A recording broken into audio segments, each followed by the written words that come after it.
this final session is really for Hal to reflect on legacy and the future. So the title we gave him was Looking Both Ways. I was hoping I was going to get some questions. You will get some questions later. Good. Well, I really first would like to thank everybody who's sort of made all these contributions today, which from my point of view has been rather a marvellous experience, I must say.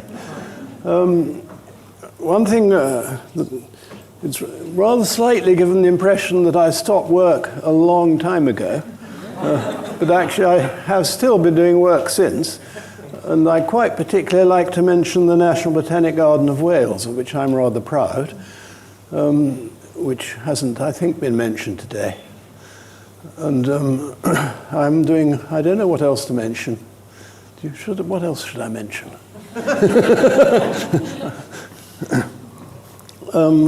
But I'm hoping that I've handed on the practice as well, like Brenda handed on the practice to me, her practice. We now have a lot of new, well, they're not new at all, a lot of people who run the practice. I did retire in 1997 officially. I didn't stop work at all there. I was an employee from then on and got a salary, which was satisfactory.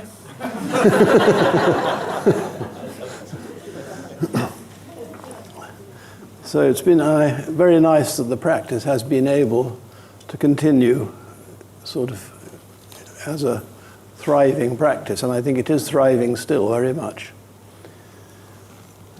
I'm not quite sure what to say, really, after everything that's been said today.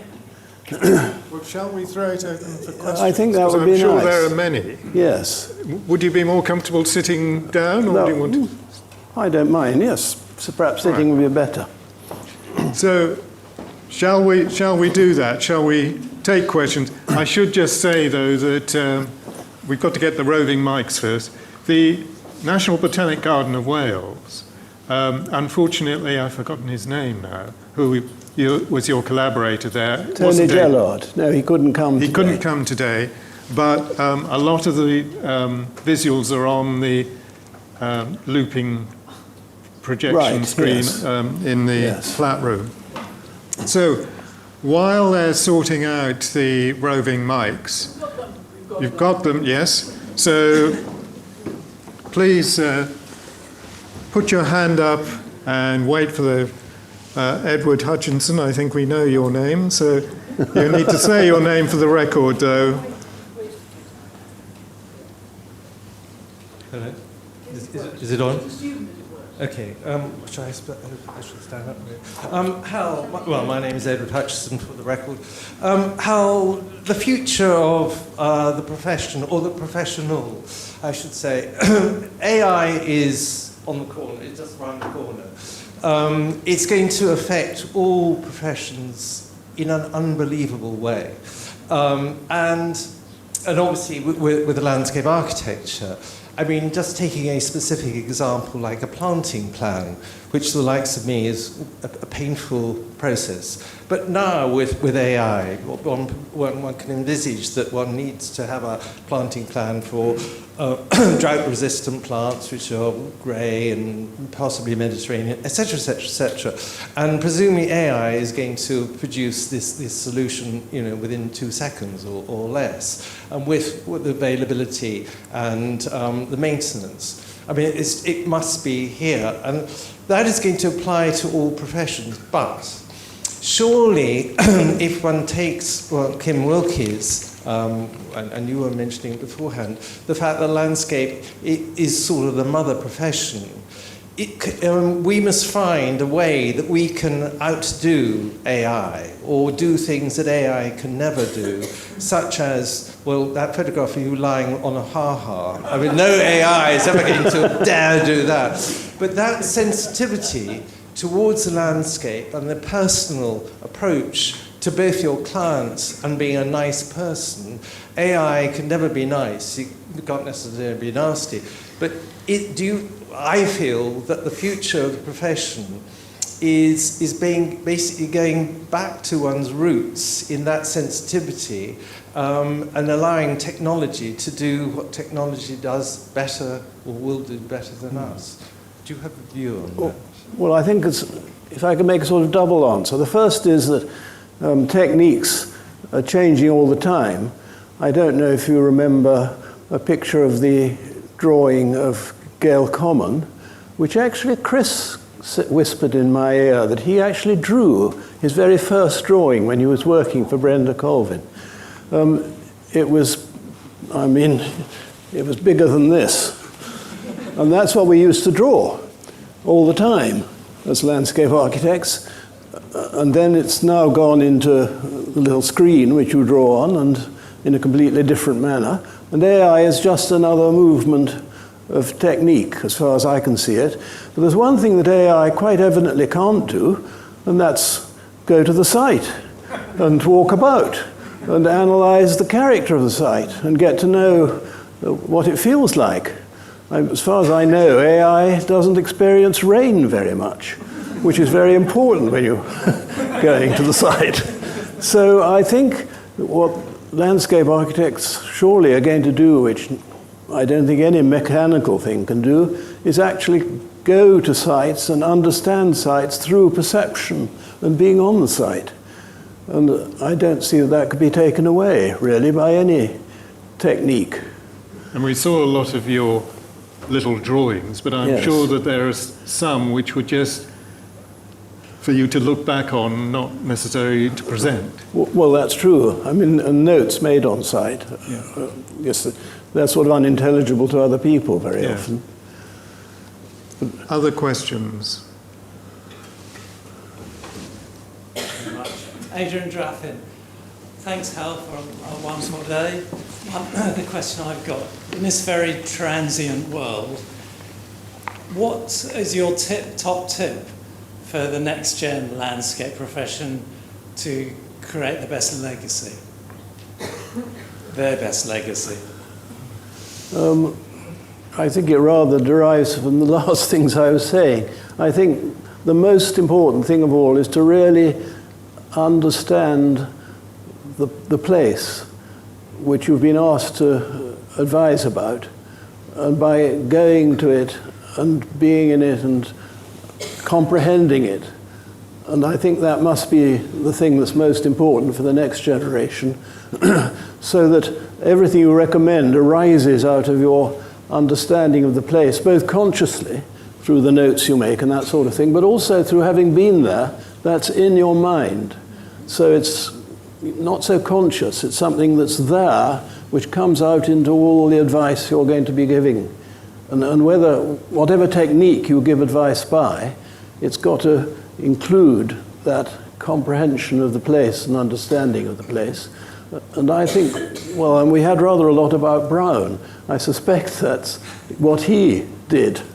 And it's what landscape architects can do and can continue to do for the future. But I think you also the people involved. I remember reading about how you approached the Brenda Reservoir Dam and spoke with the farmers there, which influenced your solutions. Well, that was definitely so. And actually, I had a very lovely client there who was the administrator of first the Geoffrey Water Authority and then the Welsh Water Authority. And I remember we went and visited a farmer. There was Brenda Reservoir was going to be enlarged to a second phase, which will never happen, I think, but it was going to have water pumped to it to a larger reservoir. Mm-hmm. And we went to a farmer whose land was going to have a pipe running through it, and he'd unfortunately broken his leg, this farmer. So when we were shown in, he was sitting with a sort of bandages and things all over his leg, and on the table was a salmon. And we had a good talk with this farmer and sort of thought about how he might allow a pipe to go through his land and where it would do damage and where it wouldn't. But on the way out, my client said to me, you know, his land is above a very tall waterfall that no salmon can jump over. But we keep that quiet, really, because we don't want to combine sort of suing someone for poaching at the same time as agreeing what's going to happen. And that's the sort of thing you have to be careful about. I don't think AI could do that. No. Annabelle. As I've got the microphone. Oh God, I forgot what I was going to ask. Oh yes. When did you first become conscious that you were seeing things differently, or who taught you how to see differently from how you saw things before, landscape things? Golly, that's an interesting question. Well, surely it happens when you're a young child that you see things. And I suppose you see things differently because you begin to see you're seeing things a bit differently from other children who perhaps are interested in football and things rather than the trees growing round, which I think I did begin to get interested in very young, really, not in a knowledgeable way, but in the sort of character of vegetation and so on. And my father was very keen on wildflowers, and we went out looking at wildflowers growing when I was a teenager. I was being educated as if I was going to be a lawyer. I had a classical education, so that I could be a lawyer. And then I determined in my last year at school that was not what I wanted to be at all. So I'd like to be a designer. Tom, can you be reached? And take you next. Yeah. I'd just like to, Tom Turner, I'd like to follow on from Annabelle's question. I'm wondering how your approach to landscape architecture changed when you moved from working with Geoffrey to working with Brenda. And what I'm specifically interested in is in Trish's book about Brenda, she has a story of her going to a crit organised by Peter Youngman. And her criticism was that he had a group of students designing a London square, and they hadn't done it on the basis of a survey. They just sort of treated it as a blank canvas. And Brenda persuaded Peter instantly that that approach was wrong and that it needed a very careful survey. And there's also the interesting issue that Brenda worked with Jacqueline Tirrett on the planning course that McHarg did in Gordon Square in the post-war years. And I've always reckoned that McHarg's systematic approach came from Jacqueline Tirrett, who was Patrick Geddis's interpreter, really. And that was, if you read the history of planning, then they attribute the survey analysis plan procedure to Geddis. And so I think maybe Brenda got it from Jacqueline Tirrett.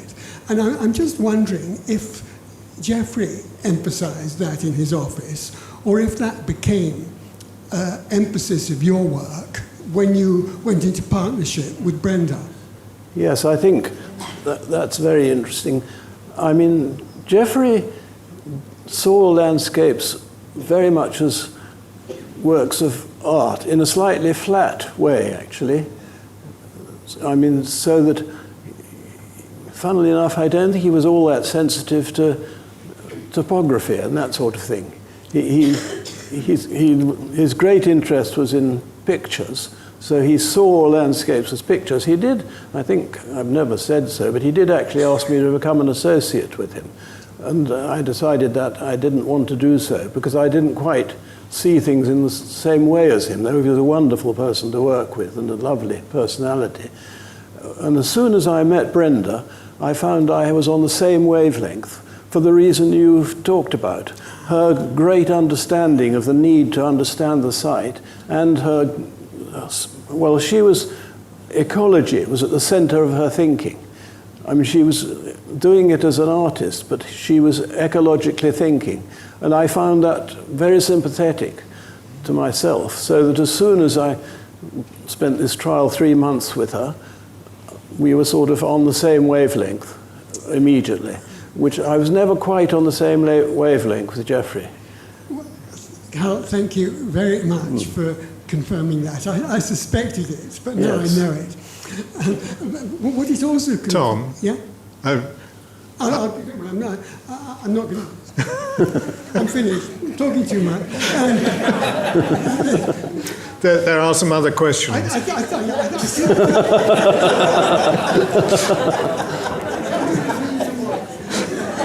We can continue the argument on another occasion. Timothy Terry, just a couple of things. I noted on the plan for Blenheim, for instance, the outer perimeter was to be replanted, I think, every 100 years or thereabouts.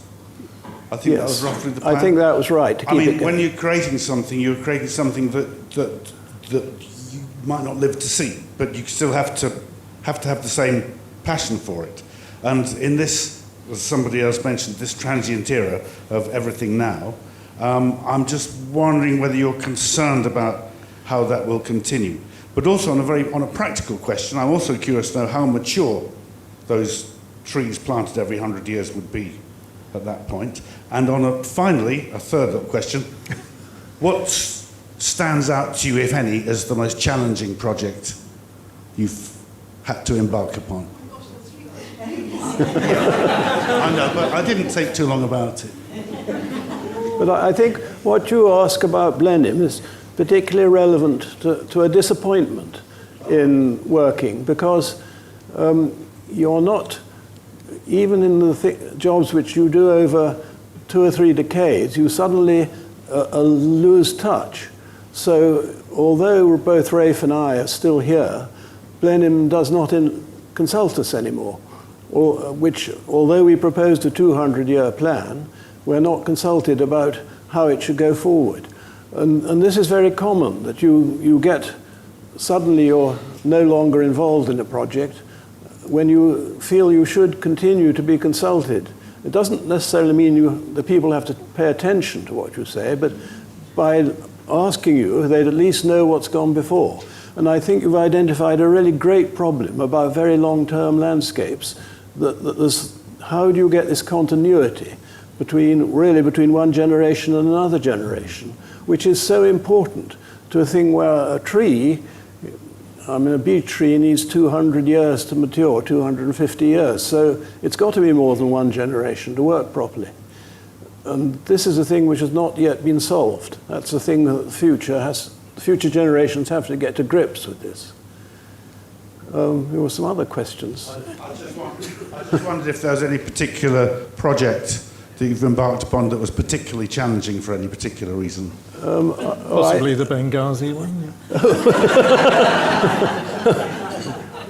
Well, I suppose the most unpleasant project was one in Iraq, where we were asked to do the landscape for military housing in Iraq. And it was in the days when Iraq was not at all a pleasant place. And we went to a northern place where they were going to have a military establishment, and it was obviously rather short of water in that area. So we said, well, we've got to do planting which uses minimal water. And our client just says, oh, the army uses all the water it wants. We gave up that job, and that was really unpleasant. In Benghazi, actually, it was, in a way, it was quite a rewarding job. I didn't go to prison like Chris. Chris and Rafe. Yes, because they paid attention to us. There was a quite young civil service there in Benghazi, and they wanted to do things well. Unfortunately, they had some political difficulties, the most important of which was that goats had freedom to roam. And we designed a park for them, which they liked very much and wanted to go ahead and establish. And we said, well, you must put a fence around it because these goats will damage it. And they said, oh, no, you can't do that. Goats have freedom to roam. So we had to say, I'm sorry, we can't go on in that case. We'll just be wasting your money. They're great climbers of trees, aren't they, goats? Well, they're great eaters of trees. Yes. There's a question there. Oh, sorry. Greatly interested. Rafe. Colvin. I was greatly interested and pleased by Tom Turner's slide on the sensory responses to landscape design. Now, we all know, he displayed the 5 senses, but we all know there is a 6th sense, a spiritual sense. I wonder to what extent, in your experience, the spiritual sense has played a part in not just your design, but other landscape architects' designs. And if we turn now to the international community and to IFLA members, does the spiritual dimension play a greater part in Far Eastern countries' landscape design than it does increasingly in a secular society such as we have in this country? Please, can you give me an insight into your thinking on that?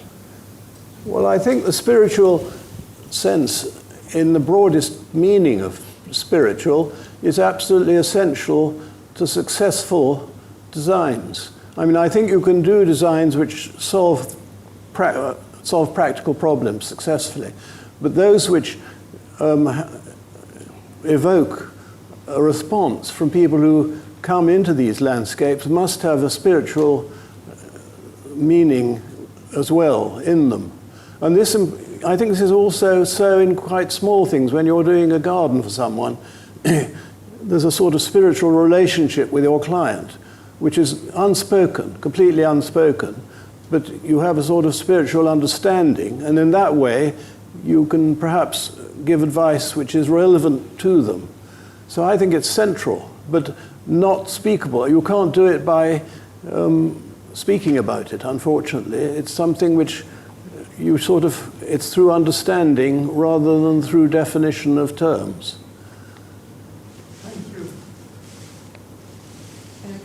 Karen Fitzsimon. Hal, what do you think is the biggest opportunity or cause that the profession has either intentionally or unintentionally missed?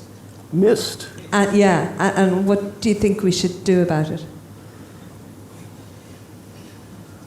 My goodness. It's a bit big, but just one, maybe just one thing. I mean, you already mentioned the problem about long-term management planning in terms of the tree planting at Blenheim. But is there something else that has come up over the course of your career that you're thinking, gosh, I really wish we'd got a handle on that? I find that very difficult to answer. I mean, there are so many things that are disappointing in landscape terms, but I can't think immediately of a sort of an immediate thing which says that that's what we've missed. Did you have something in mind?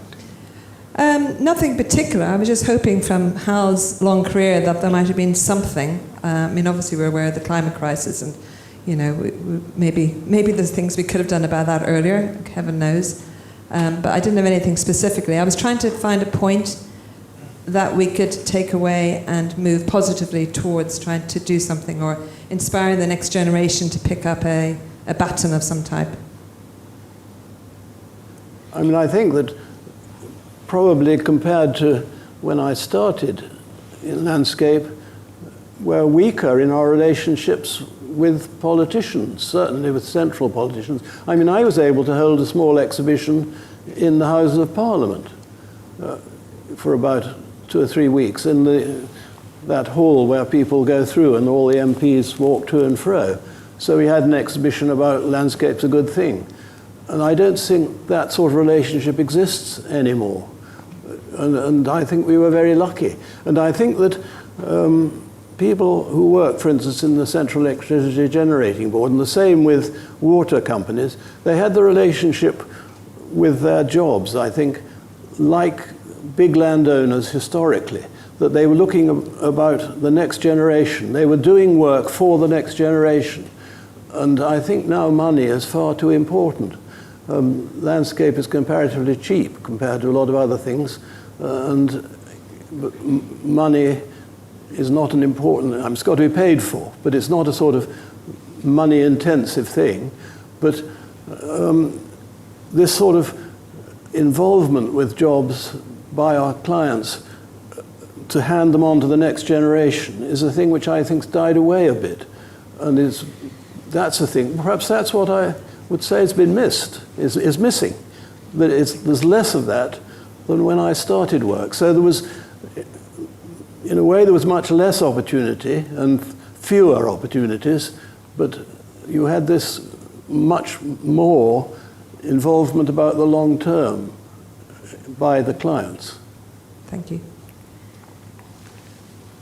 Excellent. Well, seeing no more hands, I think we probably need to be drawing to a close and thanking Hal for his endurance over what's been a very long day, but also to congratulate him on getting yet another award.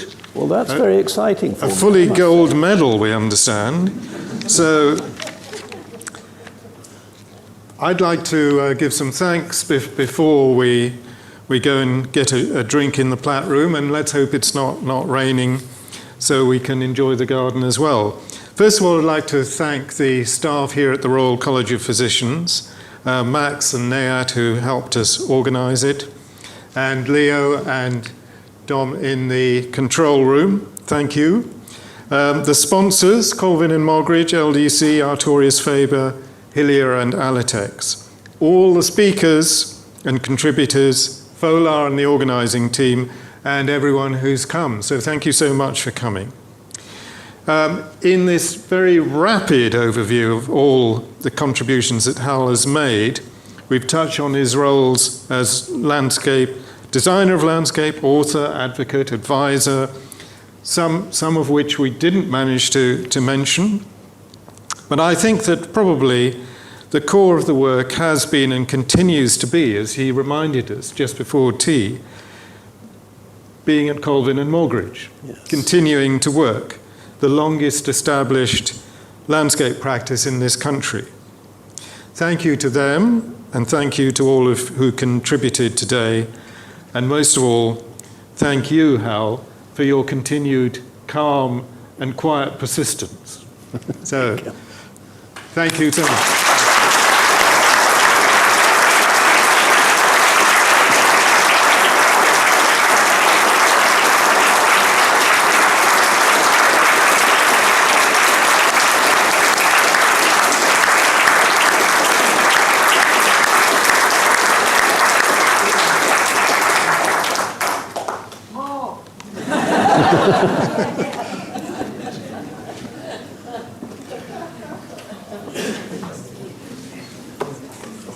It's over.